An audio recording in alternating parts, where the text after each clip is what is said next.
Based on Suninone's 25 years of experience and general solar industry standards, the following are the requirements for Suninone's solar sign lighting kits.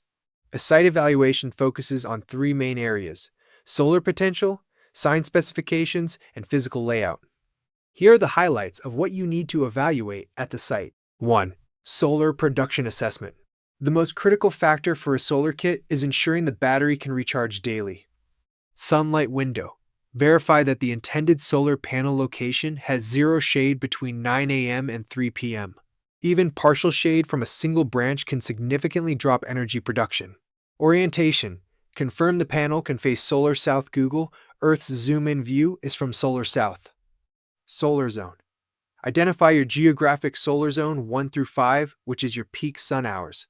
Suninone solar kits are engineered for your location's lowest peak sunlight hours, ensuring the sign stays lit even in December or your location's worst weather month. If you do not have full sun, you need to communicate that information to your Suninone engineer to adjust the system to try to ensure that your system works as designed 365 days a year. 2. Sign specifications. To choose the right kit, Suninone offers over 180 variations and customizations. On those variations, you need precise measurements. Lighting type: is the sign internally lit LED tubes/strips inside, externally lit floodlights or gooseneck lights, or does it use channel lettering? Dimensions: measure the height, width, and depth of the sign. Depth is crucial for internal lighting to determine the best LED module type: edge lit versus backlit.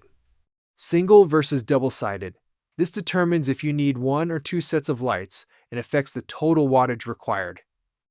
Operating hours. Decide how many hours per night the sign needs to remain lit, for example, dusk to dawn, or a specific number of hours like 8, 10, or 14, which is dusk to dawn. The highest efficiency of the diodes or lights is very important in solar sign lighting because it helps to keep the cost of the solar kit down. The more power you need, the higher the system cost. 3. Physical site layout. Distance to panel. Check the distance between the sign and the solar panel. Standard kits assume the panel is close.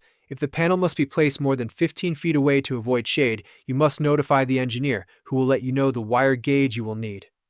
Mounting surface. Determine where the panel and battery box will go. Options include top of pole or side of pole mounted, sign integrated, wall mounted, or ground mounted. Obstructions. Map out any nearby trees, buildings, or power lines that could cause future shading as they grow or as new structures are built. Shading or placing the solar kit in the wrong location is the #1 long-term issue with solar lighting kits. 4. Why is lighting amount and quality important? Not all lights and light output are the same. You have to consider the size of the sign you are trying to light and whether the kit you are looking at provides enough light.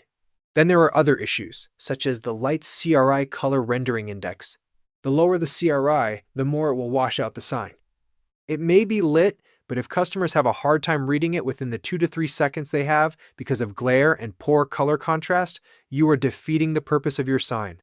Suninone's external LED lights all have a CRI over 92, compared to others at 70 to 80 CRI. Next step, let us help you find the right solar sign lighting kit for you.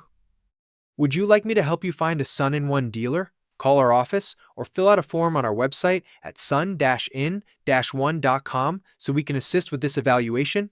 If you need more information on your sign lighting project, we hope that you will contact us. Thank you for listening to me, and check back for our next informational video about installing our industry-leading products that bring power and lighting to locations that are expensive to power.